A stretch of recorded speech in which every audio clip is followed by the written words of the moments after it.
We got there in the end. I really apologize. I don't know what happened. I've been sitting here for the past 30 minutes trying to make it work. There's no worries about it. It's stressful enough anyway. With technological interventions in the way, it's even more stressful. But you're here now, which is great. I am, but just before they come in, how do I share? I'm more conversant with Zoom. How do I share my screen? Okay, so in the top right-hand corner, you will see a box with an arrow, an upwards arrow inside. It should be next to the leave button there. Do you see it? A box with what? It's got all my menu is at the bottom. Okay, so all right. There's another way. You can Control Shift and E, letter E. Control Shift and E for echo. Yeah. Control Shift E. Worked. Nothing's happening. Okay, let's. There's something called Open Share Tray. Is that it? It's called Share Content. I'm going to share my screen, and I'll show you the if I can share the right screen. Hang on 1 second.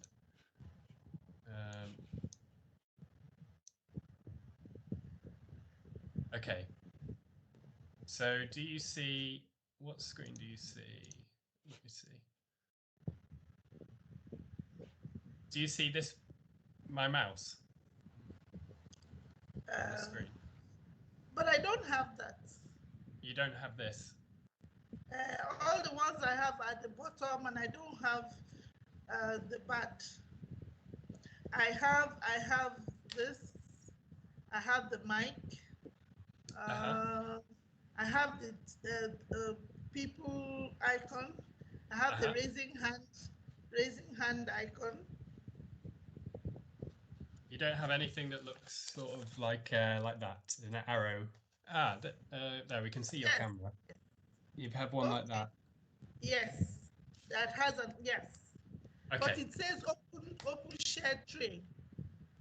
Is that what it is? Well, if you click it, and then it should give you a series of options, and then from there you could. Okay. Yes. Perfect. Perfect. Are you seeing my screen? Yeah, we can see it. Okay. All right. I'll just introduce you very briefly, and then we can make a start. All right. So, everyone, Dr. Nezi Uduma Olugu was the head of the Department of Architecture at the University of Lagos until August this year, and formerly the coordinator of the Master of Landscape Architecture program also at the University of Lagos from 2014 to 2019. She was recently appointed as an associate professor in the Department of Architecture, and Nedi is an architect who has worked tirelessly at the nexus of architecture and landscape architecture in Nigeria to make the connections and differences known. By teaching and practicing in both fields, she continues to impact the professional lives of students and her colleagues in creating an awareness in the built environment. She is one of the few architects with a dual certification of first class in architecture and gold medal in landscape architecture, shouting on top of the mountains to passionately create awareness about the little known and little respected landscape architecture in Nigeria. She's also a published author on the subject of landscape architecture. Her most recent book was published in 2021 and is titled A Fresh Approach in Interrogating Landscape Design, Changing the Landscape by Design. This is important because by teaching landscape architecture at the tertiary level, she is moulding a new set of young architects who are coming up with a different mindset of the strenuous relationship between architecture and its surrounding landscape, especially in an urban context, leading to a more responsive and more responsible architecture. Her talk today is titled Culture and the Use of Urban Space. Dr. Uduma Olugu, it's an absolute pleasure to have you at Manchester School of Architecture today. And the floor is yours when you're ready. Thank you very much. Thank you so much. Thank you very much. I'm really excited to be here. And I want to thank you and all the people that have made this possible, from Dan to Lucy to Mazen and yourself. It's quite a rare opportunity, and I don't take it lightly. Today, I want to discuss on the subject culture and the use of urban open space, because it's global. It affects you in the UK, it affects us in Africa, it affects everybody. If you are designing for people and you do not understand their culture, or you do not take into cognizance how they use their spaces, then the space that you create will not help at all, and it will not be effective as you may want it to be. So I want to start my presentation by right away delving into it. Already, public spaces and open spaces are interrelated. Historically, public space has been described as open space that is publicly owned and managed. Of course, like streets, parks, recreation plazas, right-of-ways, and other corridors, open outdoor corridors in the city that are not privately owned. In a few cases, it may also refer to privately owned outdoor spaces which are designated for public use, but they are accessible and enjoyed by all citizens. Public spaces serve as the basic framework for urban landscape and reflect the history and cultural diversity of urban societies, while allowing for a greater level of social diversity. They also have an economic dimension and promote development in cities. Public spaces are the pulse of the city. They are focused on public meetings, and they become spots where people can have interactions, political gatherings, and all that. And in the present day, contemporary times, public spaces have become very intriguing, because they have become very innovative, they have become excellent, they are truly multifunctional and buzzing with events all year round. And they either become performing stages or places to gather and express a common will. In land use planning, urban green spaces, open space, which is areas reserved for parks and other green spaces, including plant life, water features, which also, of course, are referred to as blue spaces, and other kinds of natural environments. Most urban open spaces are green spaces, but occasionally they, of course, include other types. What is open space and what is green space? The open space is any open piece of land that is undeveloped. That means it has no building or other built structures, and is accessible to the public. It can include green space, that is land that is partly or completely covered with grass, trees, shrubs, and other vegetation. Green space includes parks, community gardens, cemeteries, schoolyards, etc. So we are looking at open space in general and how important it is in an urban context. So for urban open spaces, as already mentioned, it promotes mental and physical health and reduces morbidity and mortality in urban residents by providing both psychological relaxation and stress alleviation, and also stimulating social cohesion, supporting physical activity, and reducing exposure to air pollutants, noise, and excessive heat. Access to green open spaces is considered very important for mental and health well-being. The World Health Organization has highlighted analysis suggesting that physical activity in any natural environment can help alleviate mild depression and reduce psychological stress indicators. Green spaces, particularly those with water features, can also play a critical role in cooling cities, particularly mitigating the urban heat island effect, which is primarily caused by the replacement of natural surfaces with hard impervious surfaces, which are generally dark and absorb large amounts of solar radiation. This, of course, has a significant impact on the thermal comfort in city environments. Why are open spaces important? Of course, they are important for community revitalization. They are important for promoting cultural programs. They are important for recreation and tourism. They are important for educational purposes. Of course, the economic development of cities are often intrinsic with the parks and open spaces that they have, and they are always good for safer neighborhoods. So there are different classifications of benefits that we get. Under social, they protect community safety, increase physical activity, encourage recreation and play, while promoting, as I said already, social cohesion. Under economic, they enhance economic development, underpin tourism, enhance land values, and increase employment opportunities. Under environmental, of course, it protects biodiversity and uses trees as pollution sinks. Environmental resource management is very important. And of course, culturally, it gives a cultural identity and conserves indigenous cultural landscapes and enhances creative inspiration and increases access to nature. These are just different in continuation of how open spaces are used and what is important.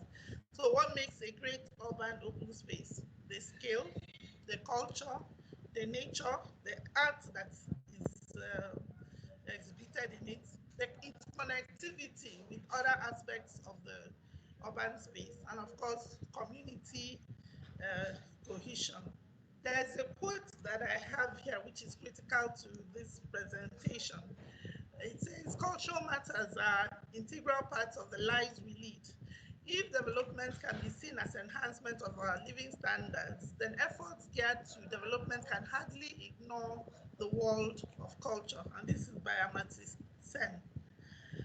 Now I want to discuss the different open spaces that I have here.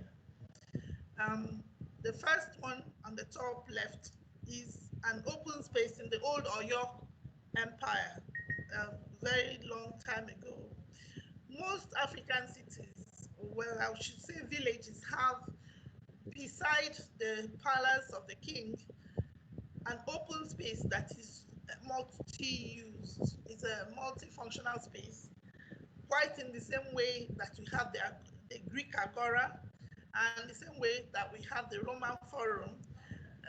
This African space is used for cultural exchanges, is used for political meetings. It can turn into the markets. It turns into a recreation and entertainment space, depending on what the people desire it for. So now we have the Colosseum in Rome, and then of course there were other places. We had the Roman Forum, which was the Roman equivalent of the Greek Agora, which served almost practically the same purpose. And we have in contemporary times different types of parks, linear parks. This one seems to be for skating, and then this other one where children can just play. So it's all the same. That the culture, it depends on what the people use it for or need that space for, and one must take into cognizance what that space is for. So what is culture? Culture comes from the traditions and surrounding environment and the adaptation and mindset of a group of people living in one place. They have similarities and their own style that is reflected in their living spaces, creating the different types of architectural styles and spaces which make them different in every continent, and we all have our unique ways of doing things. This is why it's important as a factor, which influences how open spaces are used, especially within an urban context. When we look at the culture wheel, their values, the greater community, the knowledge and stories, the language, their traditions and rituals, the techniques, tools, the arts, music, etc., food and drink.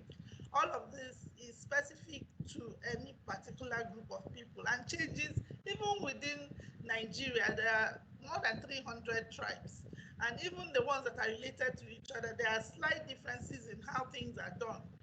And so it's really important because it says, culture says that this is a group of people's way of life. And of course, it differs from place to place. It includes signs, symbols, and language, written and oral and unwritten. You know, sometimes signs, people understand things that aren't necessarily written, but because it is part of their culture, it is understood among the people. Then you have each set of values that are already acceptable to the group, and it can be completely different or actually opposite. You know, some people can think black is bad, whereas others think black is beautiful. So it depends on the culture of the people. Why is this important? You know, you have the building, you have the open space, and you have life within that space. So if you do, if you treat, or if you come up with a project or a design that does not take into cognizance the culture of the people that you're doing this for, you will end up having that space unused. The people will not relate with it. I will use an example, a totem pole. If you have a totem pole among the North Americans, it has a meaning for them.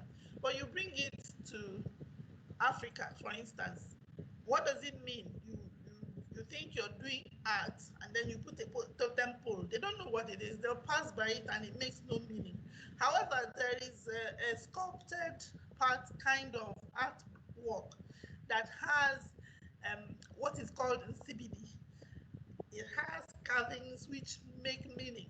So if you use that particular kind of carving, which looks a little bit like an obelisk, looks a little bit like the totem pole, but it has its own unique character.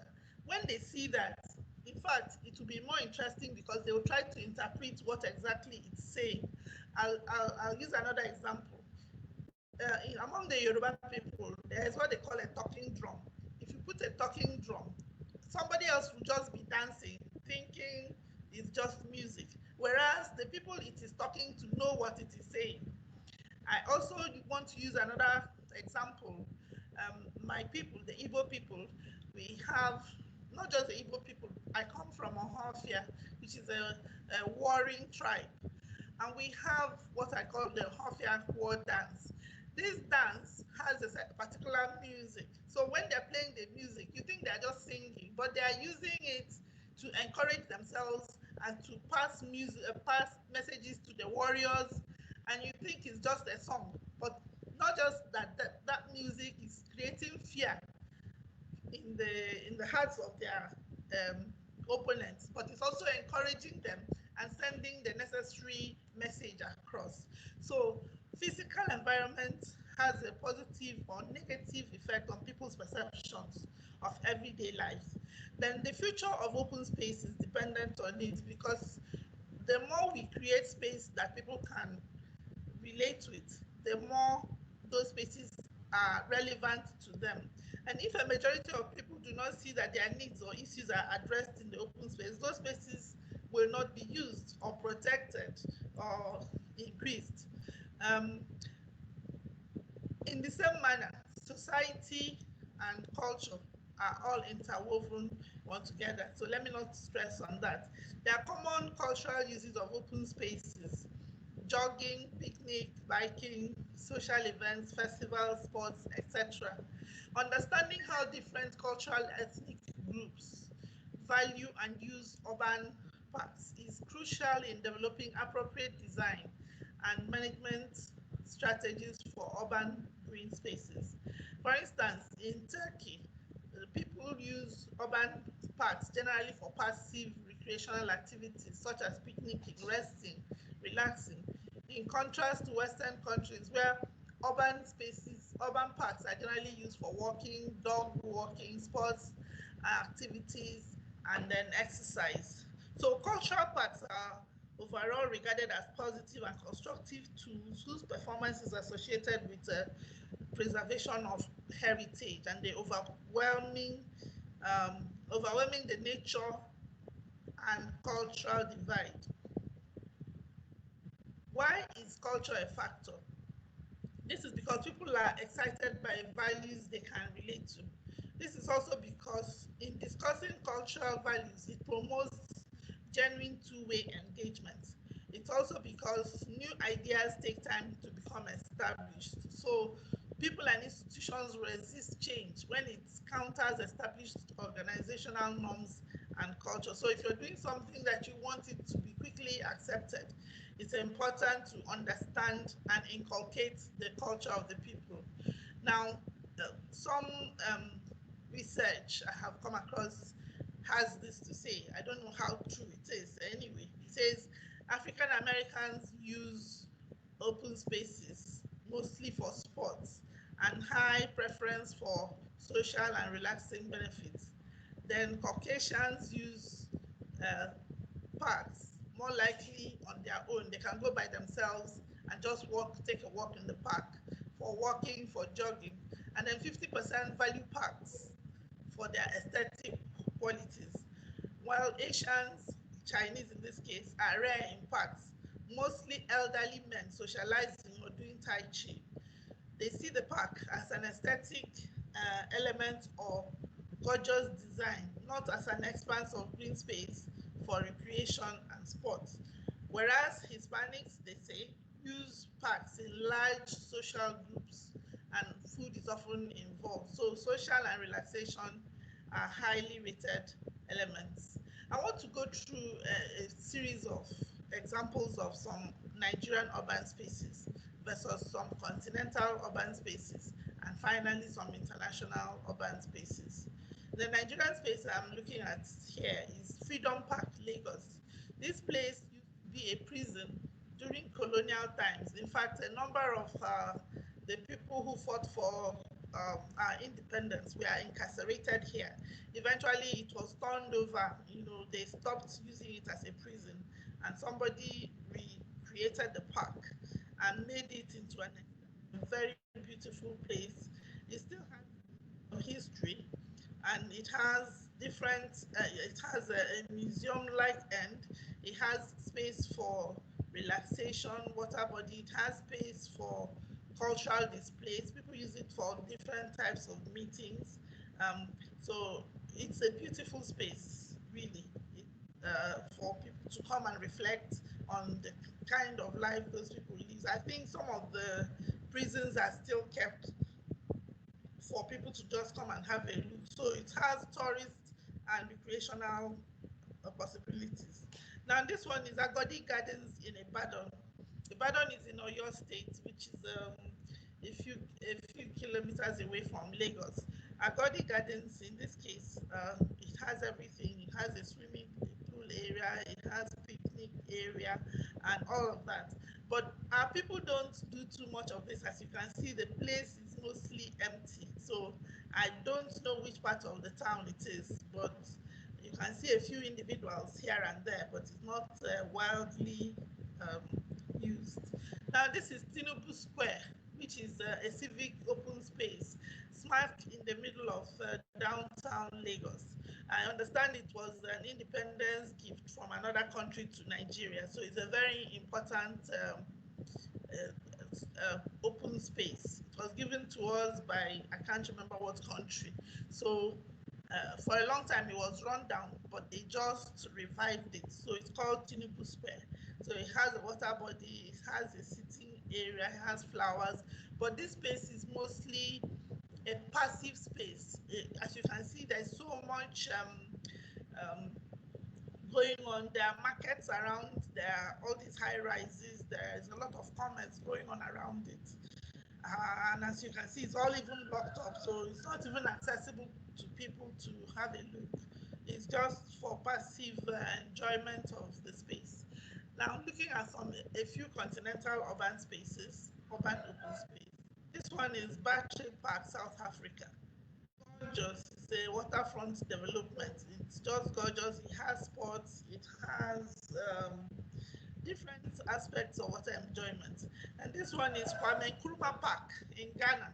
Very beautiful. Once more, it's a civic park uh, for reflecting on the independence of Ghana. So they have these beautiful water bodies.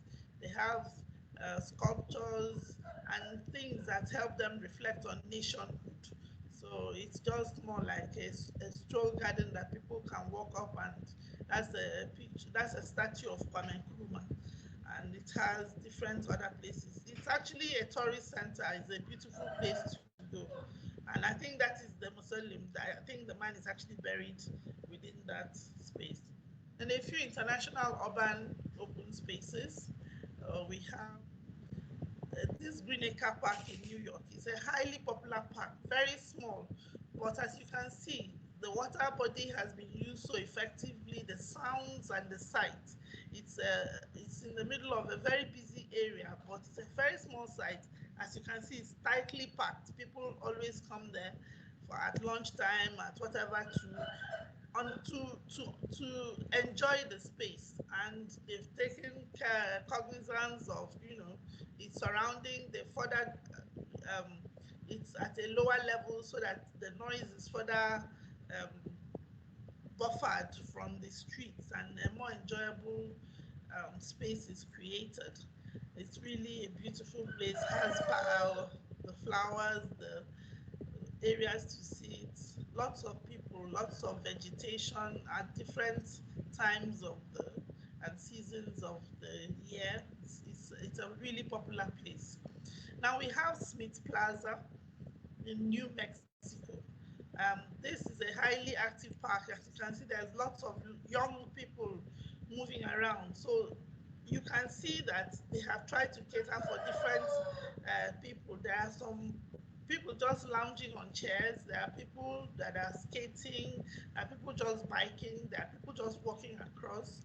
So it has taken into cognizance how that space is actually used, and it's very popular and very well used. That's the young man skating in that place, and there are other places. Then this is Hafen City Park in Hamburg. Once again, this looks highly popular with a water body beside the waterfront. Very interesting and very beautiful space. And then there's this Copenhagen one in Denmark. Up until 1950, the space was known for being a red light district with city bars and all that. So it was made over. This colorful history gives the location a distinct cultural appeal to the still popular location. So surrounded on both sides by a variety of brightly colored buildings, the canal is small and intimate. So it is easily accessible as everywhere in Copenhagen within a walking distance. It's completely pedestrian and bike friendly. So this one again is in Africa. It's in Morocco. It's like a souk. Today the market is a market, a main market square since its foundation, and it goes all the way back to the 11th century. The market bridges the old and new sections of Marrakech, and it continues to serve the community as a vibrant hub for trade, social life, and cultural expression. This one again is a major souk in Cairo. It's a marketplace, an open space that people kind of, have converted to markets. Originally, the burial site of Fatimid caliphs and a part of Fatimid Great Eastern Palace. It was constructed in 970 AD, the same year as the founding of Cairo.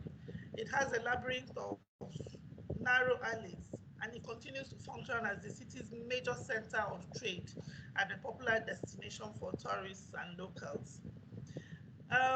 In conclusion, as architects, as landscape architects, as urban designers, as creators of urban space, we must consider different needs for human activities and how important the people that use it, how those spaces are to be used by the people. So it's really important that we take that into account as we design the spaces. Thank you again for this opportunity. Thank you very much, Dr. Uduma Olugo. That was a really exciting talk, and it's really interesting to see your take on how culture is kind of impacts and affects the use of urban space.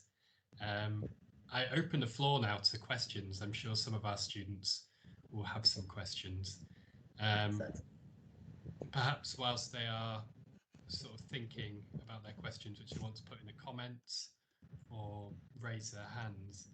I have an opening question. I think there's a really interesting distinction between a public space and an open space. And I'm curious how things are in Lagos, but for example, in Manchester, there is controversy around recent urbanization of open spaces, precisely because they are actually privately owned. And when they become privately owned, that has perhaps consequences towards, like you say, perhaps political or cultural expression or a kind of democratic process. So I'm curious, sort of, if you have any views or examples, maybe even in Lagos, of spaces which are open but not necessarily belong to the public. I cannot immediately remember one such area, but you know, a lot of Lagos is developing, is like pay as you go. It's developing and things are happening, you know. So Lagos used to be just somebody's village until it was made into the capital. So if you get deep into such areas like, in fact, where Freedom Hall is, where the Freedom Park is, that is part of what they call Isaleko. Isaleko is like downtown. That's where the original owners of the city are. Actually, they still have their small houses and their very tightly packed spaces, but they have been overtaken by the lure for trade. A lot of Nigerians like to trade, so even in front of their houses, they will have something that they are trading with and all that. So it's really until you go behind that you now find the residences. So the only one that I can immediately think of is all those areas were turned into very heavy markets, and little by little, each state government that comes tries to do an urban renewal and move the market to some other place. Yeah. Sometimes it works, most times it doesn't work. They've taken it very far away, somewhere better plan, wider, more space, but people still want to come into that space to use the space. So that's still a controversy, yes. Yeah, this is really interesting. Yeah, go ahead. Yeah, it depends on how much people accept what you're trying to do. Yeah, I think this is a really interesting sort of point that sort of touches on perhaps urbanization, and in this case, perhaps the representation of indigenous people's rights. Yes. And their rights to the city and their rights to the open space. So there's a really interesting balance there between governmental, and I think you call it urban renewal, where I imagine in these moments is quite politically contentious between who has a right to particular spaces. In fact, another thing too, Lagos is surrounded by water, and there is a Lagos Lagoon. Unfortunately, there are quite a number of slums. It's not known too much for recreation. Rather, you have a lot of some houses built on stilts, but they are really slums. So there has been a high controversy. The government has tried for many years to move them to some other area and then mark that area for some other thing, but they have refused to move from there. And lots of people, there are civil societies, there are all kinds of people who say they have a right to stay there, so allow them to be there.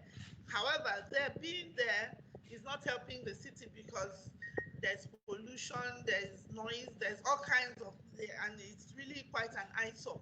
So to find that balance of they have a right, they have been here for so long, and yet they are not using that space properly. And then moving them. Again, when you move them, you can move them to places you consider better, but it's unacceptable to them. However, where they are is like a temporary shelter made of, zinc and all kinds of temporary building materials, and yet that's where they are comfortable and that's where they want to be. It's really interesting. We have another question from Rosanna. Rosanna, I don't know if you want to read it yourself. Yeah, sure. So a lot of your examples of open and public spaces were located in climates that are a lot warmer / drier than the UK. So I was wondering, what do you think about how to deal with the topic of improving well-being through open and public spaces, but when it's in colder and wetter climates? Oh, it still comes down to the same thing. How do people use the space? What do they best want to use that space for? I think of Central Park in New York. In New York, during winter, they still have exhibitions in those spaces. The way they use it in winter is very different from the way they use it in summer, because in summer they can have all kinds of shows, and people are able to stay out in the open and enjoy music, enjoy all kinds of shows. But it becomes different when the weather is not friendly, so to speak. So they find other ways. I think they sometimes have a ring, an ice rink, where people can come and do ice skating and ice hockey and all that. So the difference is still in how the people prefer to enjoy the space that they have. It may well be that it's too cold for people to sit out and have picnics, but it may be a good opportunity to take school children and show them the changing seasons in the different plantations that you have, different shrubs and plants, and how they, how they weather and how they try to live in the different seasons that are available in those times. That's what I think. So would you say that in countries like the UK, where we have like very nice weather in summer, but then very poor weather in winter, would you say that within countries with this kind of climate that public and open spaces, the design of them needs to be more flexible and versatile? Of course, certainly, most certainly. Because if it is cold and somebody chooses to be out there, you must give them a good reason to come out, or else they will not come. And then if they will not come, then you need to make that space a passive, interesting, even as a passive space, because a space can be used passively or they can be used actively depending on design. So that's why I say it still gets down to the culture of how those people use the space ordinarily and what they would prefer to do with it anyway. So if it turns out that it's too cold for people to come out, so you then emphasize on versatility, on ability for that space to be a passive but interesting space, rather than necessarily an active one. Cool. Thank you. Thank you. Thank you very much, Rosanna, for that question. Are there any more questions among our group today? We have an opportunity.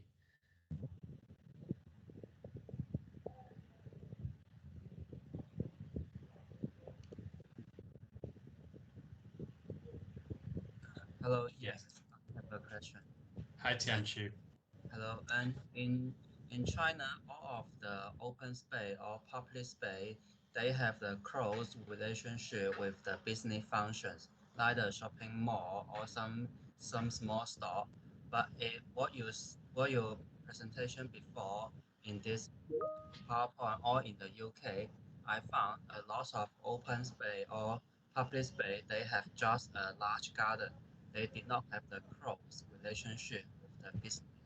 So, do you encourage that most of the park should have the close relationship with the business or not? Does that make sense? I encourage what works for each place. If it is beside a shopping mall, the tendency that it will use, that it will receive higher patronage is higher, because people who come for one thing can end up in that space, and it's better planning to have it there. But as I explained in the beginning, it's the entire corridor of the city. It's the interconnectivity. So it's not always possible to have it beside the shopping mall. If it's in a commercial district, wonderful. That would just be the perfect thing, because then people are able to, while doing one thing, they can multitask. While coming to do this, they can also do that. Some of the examples I showed towards the end in Morocco, those are areas that are shopping that turned into markets. They were not originally markets, but they are areas where, because of where they have become markets, so to speak, but they are also tourist attractions, as it were. Okay, I understand. Mm. Thank you. Thank you. Thank you, Tianshu. Is there one more question?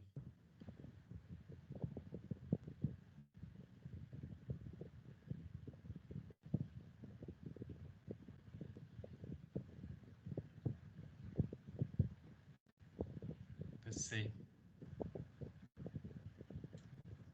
Hello. Hello. Yeah. Hi, Tao. Yeah.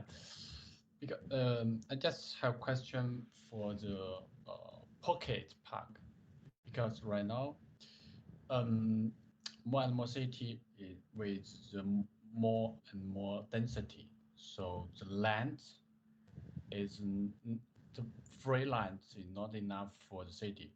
Uh, uh, like the large empty space for large park. So, but there are a lot of little land like free to the public.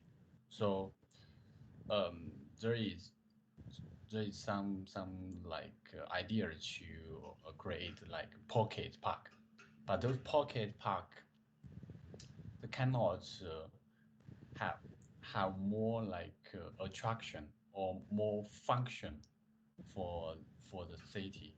So how is those pocket parks like related to local culture and contribute to the citizens? So yeah, this is my I think that's an excellent question, and I would like to take us back to one of the pocket parks that I actually talked about, one in New York. Um, this is a pocket park. It's just in between a few high rises, and the fact that it is small means that it requires a high level of design to make it effective and make it interesting for people to use it. Because it's a pocket park, that's why they're able to try and squeeze in as much as possible in catering for the various level of people. If you look at this particular slide, you can see that there are depressions and there are higher places, and then there's a lot of buffer planting between it and the street. So when you are inside it, you have no idea that you are, surrounded by all these other things. All you can see are the tall trees and lush vegetation. And then there's the possibility, because of the use of the fountain, to have noise, but good noise, so to speak. So the noise that you have drains out the negative noise. and it's the sound of splashing water, which is exciting, which is interesting, which is soothing. And so you're able to do much more when you are looking at a small park. So yes, of course, where there isn't space for much large park, a pocket park, if properly designed, can be even more effective than a large park. But all it requires is extensive design to really understand the purpose of that park and how it can function in that particular community, and all the landscape techniques that can be employed in order to give it privacy, give it a more secluded and intimate space, and an enjoyable green space for the citizens. So all the more reason why the culture of the people must be taken into consideration, or how that particular space ordinarily is able to function very well. So yes, it's possible. So you mean so we need to give those pocket parks with strong identity. Yes. Create like Very quiet much. Very much. environments for them enjoy those space. Yes. You have to make sure that it actually functions very well, effectively, by knowing the key things that the people that are going to use it need it for, and then make sure that it is able to function effectively to fulfill those needs. A park doesn't have to be big to be effective. If it is properly designed, it will be effective, no matter the size. I have also seen big areas and nobody was in those spaces. They have created sitting areas, but those sitting areas didn't have cover, and nobody wants to go and sit in the sun or go and sit where the wind will carry them away. So if you provide sitting but no cover, no shade, nothing interesting to look at, and so sometimes if the seats are in different directions, people can't sit together.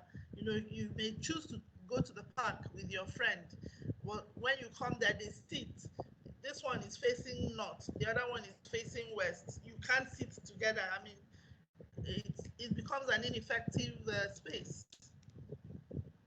So all those are functions that we must take into cognizance. Yeah, understand. Like the attraction maybe includes like identity. Maybe some identity is new to attract people. Some identity is functional to attract people. So like that. Yes. Okay. Very much so. They said a landscape architect is to create space that is innovative, that is functional, and also attractive. Because if you do just what you want without considering the people that are going to use it, after you are finished and gone, nobody will use it because you did it for yourself and you're not in that place to come and use it. The people you have created it for, you have not taken their desires into cognizance, and therefore it will not be an effective space, which we want to avoid. You don't want to spend so much money and not have an effective design or project. Okay, thank you. Thank you very much, Tao. We'll draw the talk to a close there now. We've gone over. Again, Dr. Nezi Uduma-Olugu, thank you very much for joining us in Manchester today. It was a pleasure to hear you talk on urban spaces and culture.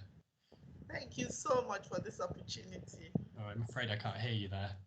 I said thank you very much for the opportunity. I'm grateful. I've lost you. I can't. Maybe it's my headphones. I don't know. I said thank you very much for the opportunity.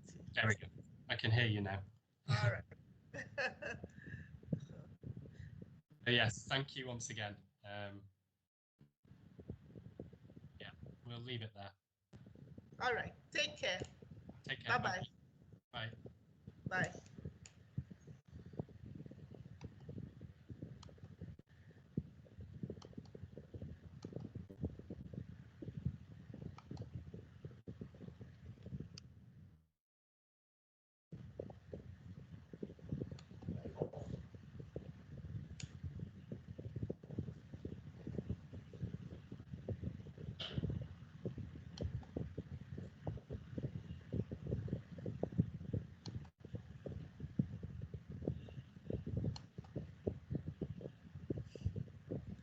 I think I'm finally off.